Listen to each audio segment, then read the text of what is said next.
जय माता दी दोस्तों। आज मैं आप सबके लिए मालती जोशी द्वारा लिखी प्रसिद्ध कहानी पिता लेकर के आई हूँ।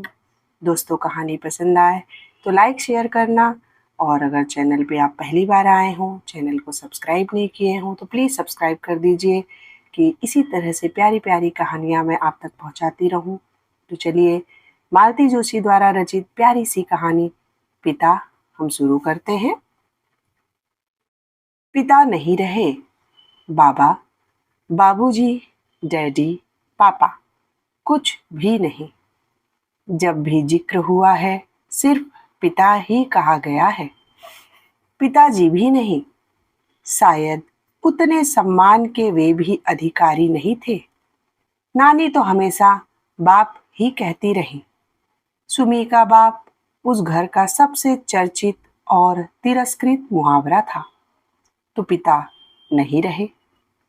उनके मृत्यु का समाचार ऐसे समय आया जब हम लोग उनके अस्तित्व को करीब करीब भूल ही चुके थे। न चाहते हुए भी मेरे शांत जीवन सागर में कुछ तरंगे, कुछ हिलोरे आ गए। मैं बेवजह उदास हो गई। यूं उदास होने के लिए पिता की मृत्यु एक खासी वजह थी, पर उस तरह का रिश्ता तो हम लोगों के बीच कभी नहीं रहा ही नहीं। मुझे तो उनकी शक्ल तक याद नहीं है, फिर भी मन उदास हो गया। शायद इसलिए कि इस दुखद समाचार को मन उस आंतरिकता के साथ ग्रहण नहीं कर रहा है जो कि एक बेटी के लिए जायज है। मैं अन्य मस्तक सी हो रही थी और डर भी रही थी कि अगर शाम तक मेरा मूड ठीक नहीं हुआ तो साहब बहादुर घर आते ही शुरू हो जाएंगे। परेशान सी लग रही हूँ। क्या बात है? कुछ भी तो नहीं। मम्मी वगैरह सब ठीक तो है ना? अभी इतवार को ही तो दीदी का फोन आया था। फिर क्या बात है? ते चेहरा इतना उतरा हुआ क्यों है? कुछ नहीं, बस थक गई हूँ। आजकल जल्दी थक जाती हूँ। चलो चेकअप करवा लेते हैं। नहीं, अभी उतनी नौबत नहीं आई है, मैं तंग आकर कहती हूँ। तब जाकर वह जिरह बंद होती है। गुस्सा आता है कि जरा सी बात भी इनकी नजरों से नहीं छिपती। कई बार तो चिढ़कर कह देती हूँ, क्या मुसीबत है? इस घर में कोई मन भरकर उदास भी नहीं हो सकता। उदास होने पर पाबंदी नहीं है डार्लिंग, ये मुझे अपने पास खींच कर कहते हैं। I just want to share and I want to enjoy it all by myself. वह हंस देते हैं, एकदम स्वच्छंद निर्मल हंसी। और हंसने की तो बात है ही। उदासी भी कोई एंजॉय करने की चीज है। उन्हें दुख होता है, हैरत होती है कि सुख के इस अथाह सागर में भी मैं दुख के कण कहाँ से बीन लेती हूँ। इसलिए शुरू हो जाते हैं। मम्मी की याद आ रही है। शुभम का रिजल्ट आया है। सगुन ने दिन भर बहुत परेशान किया। मतलब यह कि उदास हो तो कारण बताओ। इस कारण बताओ। नोटिस पर मैं खींच जाती हूँ।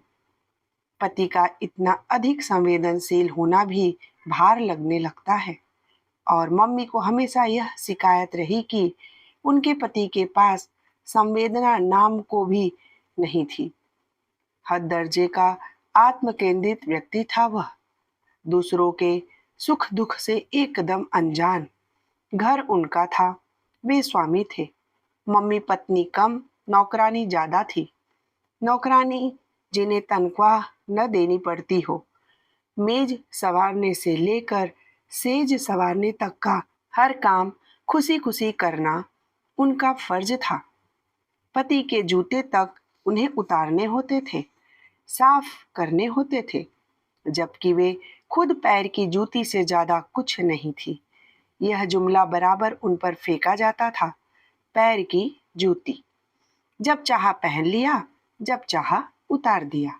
शेष समय घर के कोने में पड़ी रहने को अभिशप्त थी। एमए पीएचडी, मेरी माँ कैसे और क्यों यह सब सहन कर गई, सोचकर आश्चर्य होता है। पर सहने की भी एक सीमा होती है।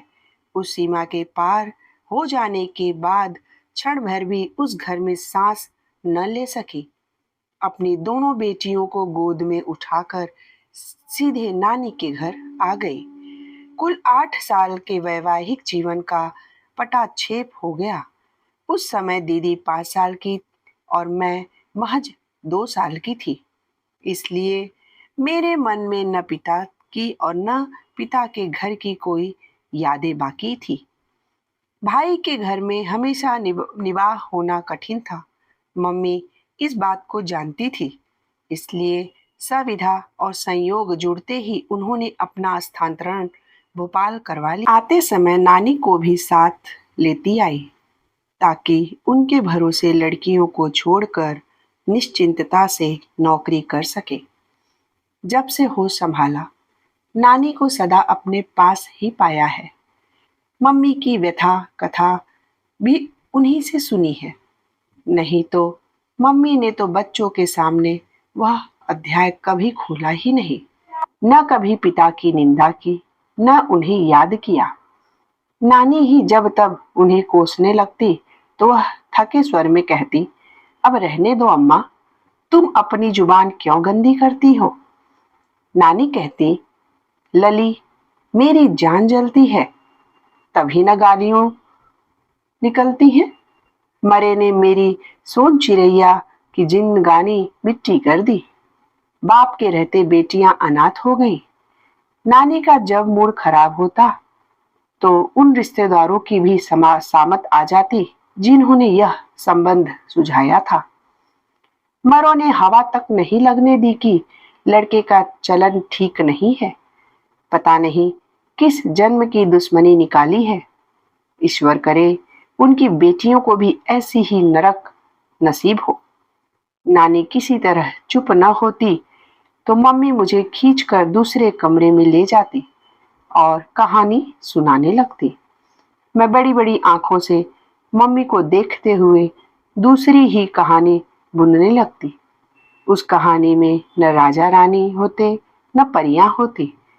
उन कहानियों में अनजान आदमी राक्षस सा या दैत्य की शक्ल में होता और मेरी नाजुक सी गुड़िया सी माँ चुपचाप उसके अत्याचार बर्दाश्त कर रही होती। बचपन में ही पिता की कल्पना मैंने हमेशा दैत्य के रूप में ही की, पर जब कुछ बड़ी हुई तो उन्हें मनवाकर देने की कोशिश की, पर कल्पना में कोई चित्र भी नहीं उभरता था।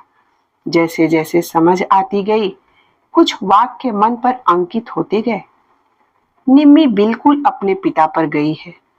नाक, नक्श, रंग रूप, कद काठी बिल्कुल वही है। फिर नानी उस चित्र में रंग भर देती। अरे, स्वभाव भी बिल्कुल वैसा ही है। एक नंबर की जिद्दी, नक चढ़ी है। सुमी एकदम गऊ है, बिल्कुल अपनी माँ जैसी। यह मरी तो हूबहू बाप का नमूना है। मतलब पिता ऊंचे, कद्दादार, सांवले, तीखे नैन नक्श वाले जिद्दी इंसान थे, जबकि मम्मी नाजुक सी, गोरी सी, सौम्य प्रकृति वाली महिला थी।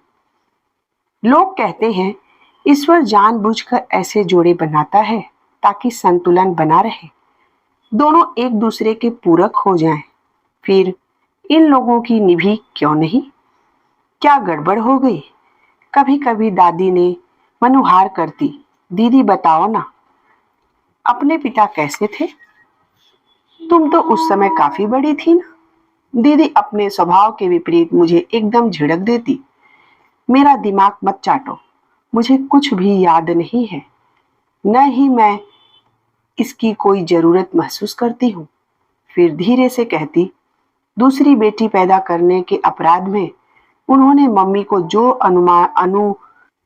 अमानुषिक यातनाएं दी हैं, मुझे सिर्फ वही याद है। दूसरी बेटी मतलब मैं? हाँ, तुम। और प्लीज अब इस प्रसंग को यही समाप्त करो। दीदी दोनों हाथों से सिर पकड़कर कहती कि वह एक बुरा सपना था। जिसे वे भूलना चाहते हैं। दोनों हाथों में सिर थामे दीदी मुझे बिल्कुल मम्मी की टू कॉपी लगती। मुझे कभी कभी बहुत दुख होता, मैं उन जैसी क्यों नहीं, नाजुक छुई मुई सी। नानी कहती, ताड़ सी लंबी हो रही है, दूल्हा कहाँ से आएगा इसके लिए। लेकिन आश्चर्य, दूल्हा मेरे लिए ही आया। दीदी अनब्याही रह गई। खैर, रिश्ते तो उनके लिए भी बहुत आए।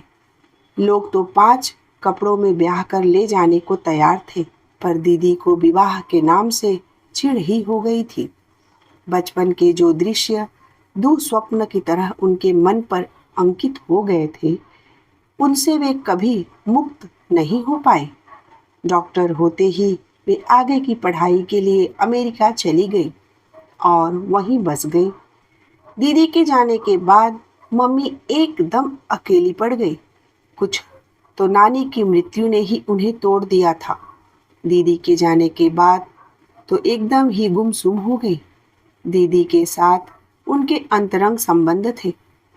उस समय से वे मुझसे कभी जुड़ नहीं पाए। शायद मुझ में अपने पति की प्रति छाया देखती हूँ, या फिर मेरे स्वभाव में ही कुछ खोट रहा हो, पर वे हमेशा मुझे झिड़कती ही रही। बल्कि उनकी अपेक्षा मैं नानी के अधिक निकट थी। नानी ने कभी सीधे मुंह बात नहीं की, पर उनका प्यार गालियों में ही उमड़ता पड़ता था। नानी की मृत्यु के बाद मम्मी ही नहीं, मैं भी बहुत अकेली पड़ गई थी। जीवन के उस सूनेपन को भरने में अजीत ने बहुत मदद की। यह सचमुच मेरा सौभाग्य था कि जिस समय मन सहारे के लिए भटक रहा था, अजीत सामने पड़ गए। नहीं तो मैं किसी के भी कंधे पर सिर रखकर रोने को आमादा थी। मुझे तो आज भी इस संयोग पर गर्व और आश्चर्य होता है कि उन दिनों अजीत से मुलाकात हो गई। एक दिन मम्मी से परिचय करवाने के लिए मैं उन्हें घर ले आई थी। मैं चाय बनाने भीतर आई तो मम्मी भी मेरे पीछे पीछे चली आई और बोली, निम्मी, यह लड़का तुम्हारा मित्र ही है या और भी कुछ है? अभी तो सिर्फ मित्र ही है, बाद में शायद और कुछ या बहुत कुछ बन जाए। वे पुनः बाहर जाकर बैठ गईं और चाय के दौरान उन्होंने बहुत सहज भाव से कहा, अजीत,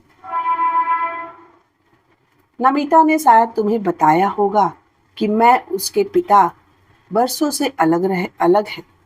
उसके जेहन में तो शायद उनकी कोई तस्वीर भी नहीं होगी, क्योंकि उस समय वह बहुत छोटी थी। नमिता ने मुझे कुछ नहीं बताया, शायद कभी जिक्र ही नहीं चला। और आप भी मुझे यह सब क्यों बता रही हैं? इससे क्या फर्क पड़ता है? फर्क पड़ता है। इस तथ्य को जब तुम जान लोगे, तब तुम्हें उसे समझने में आसानी होगी। तुम्हें शायद पता नहीं है कि जो बच्चे सिंगल पेरेंट्स द्वारा पाले जाते हैं, थोड़े अलग होते हैं। वे ज़्यादा भावुक, ज़्यादा संवेदनशील, ज़्यादा गुस्सैल या ज़्यादा जिद्दी होते हैं। इसलिए अगर नमिता के स्वभाव में तुम्हें कुछ अस्वाभाविक लगे तो जरा सब्र से काम लेना, उसकी बैकग्राउंड समझने की कोशिश करना। मम्मी के इस आग्रह को हम दोनों ही नहीं समझ पा रहे थे। सब कुछ बड़ा अप्रासंगिक लग रहा था, पर बाद में उसकी सार्थकता समझ में आई। मम्मी जान गई थी कि यह रिश्ता बहुत दूर तक जाएगा, इसलिए भूमिका बांध रही थी। जैसे ही अजीत की ओर से प्रस्ताव आया, उन्होंने फौरन हाँ कर दी। वे मानसिक रूप से अपने को तैयार कर चुकी थी। उन्होंने दीदी की शादी का जिक्र भी नहीं छेड़ा। अजीत के माता पिता से भी उन्होंने कोई बात नहीं छिपाई, बल्कि उनसे कह दिया कि मेरी बेटी का यह पक्ष कमजोर है, कृपया इसे लेकर कोई तानाकसी न करें, नहीं तो वह सहन नहीं कर पाएगी। अजीत तो सज्जन हैं ही, उनके माता पिता भी बड़े गंभीर किस्म के हैं। शादी में मेरे पिता की अनुपस्थिति को उन्होंने नज़रअंदाज कर दिया। रिश्तेदारों ने कानाफूसी भी की होगी तो पता नहीं, मुझ तक कोई बात नहीं पहुंची। विदा के समय सभी माएँ अपनी बेटियों को सीख देती हैं। मेरी माँ ने भी दी। कहा, निम्मो, अब थोड़ा अपने स्वभाव को मोल्ड करो, अपनी जबान पर काबू करना सीखो। मैं तो औरत थी, फिर भी सह नहीं पाई थी। अजीत लाख सज्जन है, पर पुरुष है, उसके सब्र की परीक्षा मत लेना। शुभम के जन्म पर मुझसे भी ज्यादा मम्मी खुश थी। चल, तूने एक बड़ी लड़ाई जीत ली। कैसे? कम से कम बेटी जनने का दोष तो तुझ पर नहीं लगेगा। और मैं भी एक तरह से बरी हो गई। नहीं तो कहने को हो जाता, माँ की कोख में भी बेटियां ही थी। बेटी भी इतिहास दोहरा रही है। उस समय मैंने जाना कि इस लांछन का घाव उनके अवचेतन में अब भी ताजा है। 2 साल पहले एक फोन आया था। दीदी उन दिनों यूएसए से आई हुई थी। उनसे मिलने मैं भी मम्मी के पास पहुंच गई। फोन मैंने ही उठाया था। हेलो, कौन? सुमी बोल रही हो? जी नहीं, मैं निम्मी, नमिता। मैं तुम्हारा गोविंद चाचा बोल रहा हूँ। तुम तो शायद पहचानोगी भी नहीं। सुमी होती तो पहचान लेती। जरा अपनी मम्मी को फोन देना। मम्मी कॉलेज गई हुई थी। मैंने दीदी को पकड़ा दिया। कोई गोविंद चाचा हैं? दीदी का चेहरा एकदम तन गया। बड़ी ही रूखी आवाज में उन्होंने कहा, यस, सुनीता ही है। उस तरफ से क्या बात हुई पता नहीं। दीदी ने तल्ख अंदाज में कहा, मतलब हमारे पिता अभी मौजूद हैं? मेरी माँ ने तो अब अरसे पहले अपने सारे सौभाग्य अलंकार उतार दिए हैं। हमारे लिए तो पिता का अस्तित्व कब से शेष हो गया है। Anyway, thanks for calling. और दीदी ने रिसीवर पटक दिया। मैंने प्रश्नार्थक नजरों से देखा। श्रीमान को कैंसर हो गया है, सिरोसिस ऑफ लिवर। इसलिए बीवी की याद आ गई, क्योंकि बीमारी में सेवा भी चाहिए और पैसा भी। वह जो एक और थी, वह कहाँ गई? एक होती तो रुकती, यहाँ तो अनेक थी। डूबते जहाज में पर कौन ठहरता है? मम्मी को बताओगी? बताना तो पड़ेगा, पर एक बात तय है, अगर वे उस आदमी के पास दोबारा गई तो हम दोनों उनसे कभी कोई संबंध नहीं रखेंगे। लेकिन दोबारा फोन आया तो मम्मी क्या मना कर पाएगी? You are the right. Mummy में वो गट्स नहीं, और वे लोग उनको इमोशनली ब्लैकमेल जरूर करेंगे। एक काम करते हैं, मैं उन्हें साल 6 महीने के लिए अपने साथ ले जाती हूँ। मामा की भी अभी खबर लेती हूँ। यहाँ का नंबर उन्होंने ही दिया होगा। यहाँ से जाकर पहला काम यही करूँगी कि वहाँ नया नंबर ले लूँगी, और वह सिर्फ तुम्हारे पास होगा। नहीं तो वे लोग मम्मी को वहाँ भी चैन से रहने नहीं देंगे। इसके बाद दीदी ने सांस नहीं ली। दौड़ धूप करके मम्मी का साल भर का वीजा बनवाया।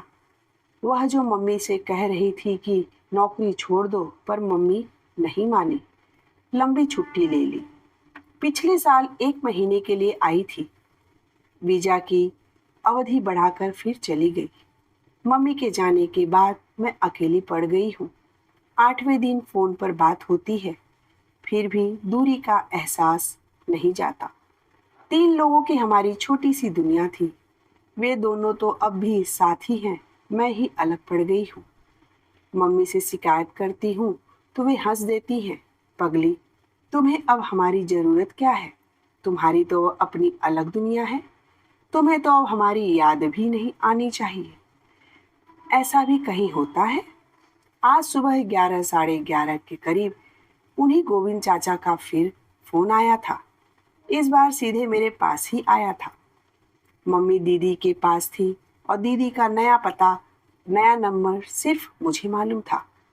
पिछली बार की तरह इस बार भी उन्होंने मामा से बात की होगी, वहीं से मेरा पता और नंबर लिया होगा।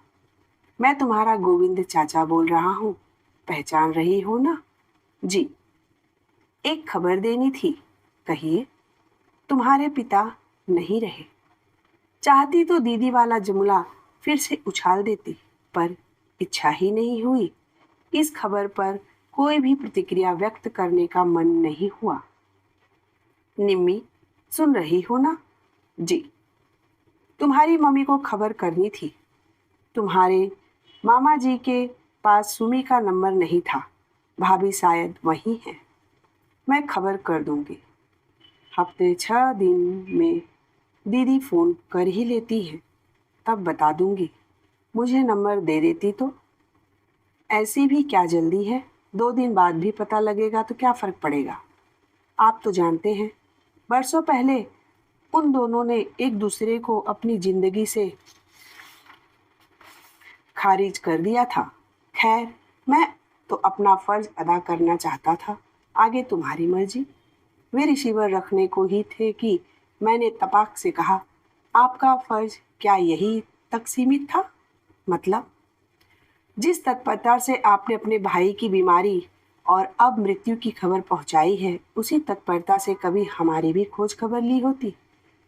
आपके खानदान की बेटियां थी हम, कभी पता तो लगाया होता कि हम कैसी हैं, कहाँ हैं, पढ़ लिख रही हैं या मामा के घर में खट रही हैं, शादी हो गई है या कुंवारी बैठी हैं। आप चाचा होते ना हमारे, फिर कभी तो हमारा ख्याल किया होता। सिर्फ ख्याल करने से क्या होता है, कोई संपर्क सूत्र तो हो। और फिर जिसके दम से ये सारे रिश्ते थे, जब उसी ने किनारा कर लिया तो हम तो पराए ही थे एक्चुअली। और अब तो वह महीन सा रिश्ता भी खत्म हो गया, इसलिए गुड बाय। मैंने रिसीवर इतनी जोर से पटका कि उन्हें पता चल गया होगा कि मेरे मन में कितना आक्रोश है। गुस्से से मेरे आंसू निकल आए थे। जिंदगी भर तो कभी सुध नहीं ली कि ये लोग जीती हैं कि मरती हैं, और अब 13वीं का निमंत्रण भेज रहे हैं। गुस्सा सिर्फ उनके ऊपर ही नहीं था, अपने आप पर भी था। उनसे इतनी बात करने की जरूरत ही क्या थी। दीदी ने कितनी ग्रेसफुली उन्हें एक ही बार में निपटा दिया। मुझे बेवकूफ़ को अपनी भड़ास निकालने का यही मौका मिला। मेरे आक्रोश के पीछे से झांकता मेरा उदास, एकाकी, निरानंद, अभावग्रस्त बचपन उन्होंने जरूर देख लिया होगा। अपने दुखों को इस तरह विज्ञापित करने की क्या जरूरत थी। यह तो एक तरह से मैंने मम्मी का अपमान ही कर दिया, उनकी सारी तपस्या पर पानी फेर दिया। पता नहीं कितनी देर तक मैं अपने को कोसती रही, हिलक हिलक कर रोती रही। शाम को रोज की तरह मुंह हाथ धोकर मैंने कपड़े बदल लिए थे। फिर भी इन्होंने आते ही मेरी चोरी पकड़ ली। क्या बात है, लगता है दिन भर रोती ही रही हो। मैं एकदम फट पड़ी। तुम सीआईडी में भर्ती क्यों नहीं हो जाते? बेकार दफ्तर की फाइलों में अपनी प्रतिभा जाया करते हो। Thanks for the compliment madam, पर आपका चेहरा इतना पारदर्शी है कि कोई अंधा भी उसे पढ़ सकता है। मैं तो फिर भी दो आंखें ही रखता हूँ। किचन में एक गिलास भी टूट जाता है तो मुझे पता चल जाता है। टेलर अगर तुम्हारा ब्लाउज बिगाड़ देता है तो मैं जान जाता हूँ। आज तो सचमुच कोई गंभीर बात हुई है, क्योंकि तुम दिन भर रोती रही हो। ठीक कह रहा हूँ ना? रोने पर पाबंदी है कोई? पाबंदी नहीं है, पर पूछना तो मेरा फर्ज है ना। पति हूँ तुम्हारा। मन हुआ चीख कर कह दूं, भाड़ में गया तुम्हारा फर्ज। पर मम्मी की सीख याद आ गई, जो उन्होंने सगाई पर, शादी पर, अमेरिका जाते हुए दी थी। कहा था, निम्मी, अपनी जबान पर, अपने गुस्से पर काबू रखो। ये छोटी छोटी बातें ही गृहस्थी में दरार पैदा करती हैं। माना कि अजीत बहुत सज्जन है, सहनशील है, पर चंदन भी कभी कभी आग पकड़ लेता है। इसलिए कहती हूँ, अपने लिए, अपने बच्चों के लिए थोड़ा जब्त करना सीखो। मम्मी की याद से ही मेरा गुस्सा ठंडा पड़ गया और मैंने सूखी हंसी हंसकर कहा, फर्ज पूरा हो गया श्रीमान जी, अब थोड़ा चाय नाश्ता हो जाए। सौभाग्य से उसी समय बच्चे भी आ गए। माहौल एकदम खुशगवार हो गया। रात का खाना भी उसी प्रसन्न वातावरण में हुआ। उस रात टीवी खोलने का मन नहीं हुआ। शगुन को थपथपाते हुए बरामदे में आ बैठी। ये भी सामने कुर्सी पर बैठे गए। शुभम उनकी गोद में चढ़ बैठा। दोनों बच्चे निदियाए हुए थे। सोने में 10 मिनट भी नहीं लगा। हम लोग थोड़ी देर इधर उधर की बातें करते रहे। फिर मैंने एकाएक कहा, आज शाम को ठीक कह रहे थे, आज एक गंभीर बात हो गई है। तब उन्होंने पूछा, क्या बात है? मेरे पिता नहीं रहे। ओह, उन्होंने कहा और चुप हो गए। शायद सोच रहे होंगे कि सांत्वना में क्या कहूँ, या फिर सांत्वना दूँ भी कि नहीं। बड़ी देर बाद बोले, तुम्हारी मम्मी ने मना किया था, इसलिए आज तक मैंने कभी उनका जिक्र नहीं छेड़ा, लेकिन आज अगर चाहो तो उनके बारे में बात कर सकती हो। मन हल्का हो जाएगा। बात करने को है ही क्या, मैंने कसैले स्वर में कहा। मुझे तो उनकी शक्ल तक याद नहीं है। कुल जमा 2 साल की तो थी मैं जब मम्मी ने घर छोड़ा था। उसके बाद कभी देखा नहीं, न बस सुना ही सुना, और जो कुछ सुना उससे आहत ही हुई। फिर भी पिता तो पिता होते हैं, अनजाने अनचाहे उनसे एक तार जुड़ा रहता है। नहीं तो तुम रोती क्यों? आप गलत समझ रहे हैं। मैं पिता के लिए नहीं रोई थी, मैं तो अपने लिए रोई थी। मैं उस प्यार, दुलार, सुकून और सुरक्षा के लिए रोई थी जो हर बच्चे का जायज हक होता है, पर वह मुझे नहीं मिला। एक गरीब का बेटा भी अपनी झोपड़ी में सुरक्षित महसूस करता है, अपनों के बीच सिर उठाकर चलता है, क्योंकि उसके सिर पर बाप का साया होता है। हम तो पिता के रहते भी अनाथ थे। मामा की विशाल हवेली में भी अकिंचन, असहाय और बदहाल थे।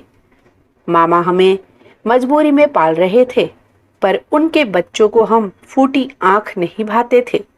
हमें अपमानित करने का एक भी मौका वे लोग नहीं छोड़ते थे।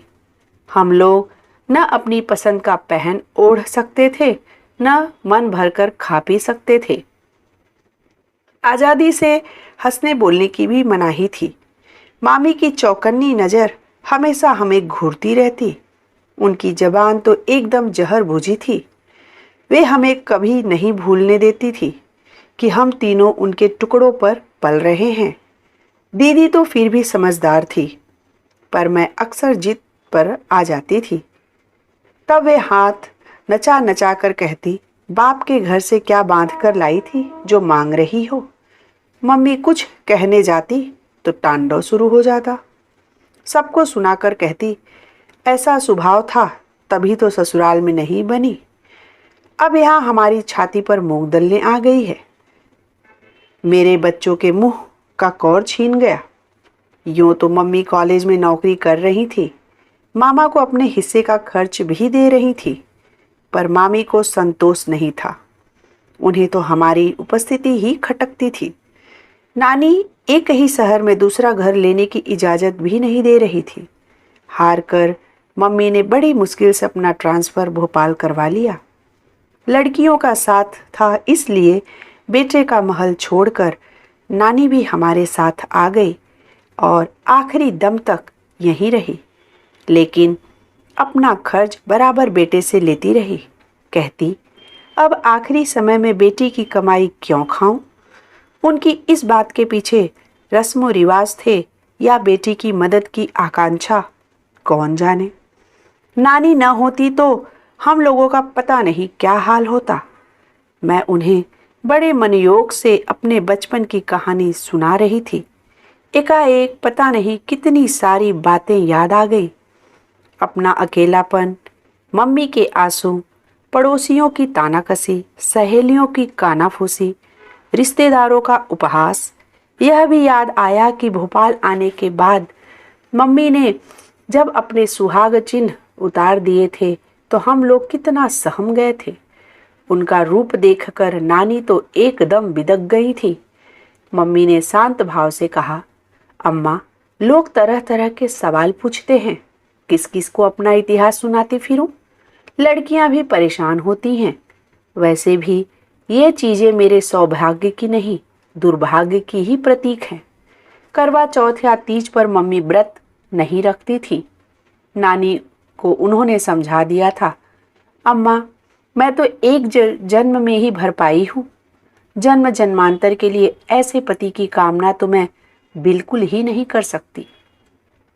बेतरतीब सी सारी बातें जैसे जैसे याद आ रही थी मैं सुना रही थी। बरसों से मन में संचित गुबार लावे की तरह बह निकला। बिल्कुल रीत जाने के बाद मैं निस्पत सी कब तक बैठी रही मुझे पता नहीं। कब उन्होंने शुभम को सुलाया, कब सगुन को मेरी गोद से उठा लिया, कब वे उठकर चले गए मालूम नहीं पड़ा। हाथ मुंह धोकर जब मैं बेडरूम में पहुंची तो देखा एक बाह पर शुभम और दूसरी बाह पर सगुन को लिए वे सो रहे हैं। दोनों बच्चों ने अपनी बाहें पापा के गले में डाली हुई हैं। नींद में भी दोनों बच्चे एकदम संतुष्ट और अस्वस्थ लग रहे थे। मैं निर्विमेष उन्हें देखती रही। क्षण भर के लिए अपने ही बच्चों से मुझे ईर्ष्या हो आई। विधाता ने मुझे इस सुख से वंचित क्यों रखा। फिर से मन में जैसे एक भट्ठी सी सुलगने को हुई। जब मैंने जब्त कर लिया मुझे अपने आप पर शर्म आने लगी। छी, कोई अपने बच्चों से भी जलता है कभी। सो गए क्या? मैंने हौले से उन्हें पुकारा। वे आंखें खोलकर मुस्कुराए। मैं तो नहीं सोया, पर मेरे ये दोनों हाथ सो गए हैं। जरा मदद करोगी? मैंने बच्चों को अलग करना चाहा तो उन्होंने पापा को और कसकर पकड़ लिया। नींद में भी वे अपने पकड़ ढीली नहीं करना चाहते थे। मैंने अजीत के दोनों हाथ बच्चों के सिर पर रखकर कहा, आज मुझे एक वचन दोगे प्लीज? अजीत ने पूछा, क्या? मैं चाहे कितनी भी गलतियां करूं, पर उसकी सजा तुम मेरे बच्चों को मत देना। अगर बर्दाश्त से बाहर हो जाए तो मुझे छोड़ देना, पर इन बच्चों पर अपना हाथ हमेशा बनाए रखना। प्रॉमिस? प्रॉमिस, उन्होंने कहा और मुझे भी अपनी बाहों में भर लिया। दोस्तों, मालती जोशी की ये प्यारी सी कहानी पिता आपको कैसी लगी? अपना फीडबैक कमेंट बॉक्स में लिख करके जरूर दीजिएगा और चैनल को भी फटाफट सब्सक्राइब करके मेरे चैनल को सपोर्ट करिए। दोस्तों, फिर से मैं एक प्यारी सी कहानी से अगली वीडियो में मिलूंगी। तब तक के लिए जय माता दी।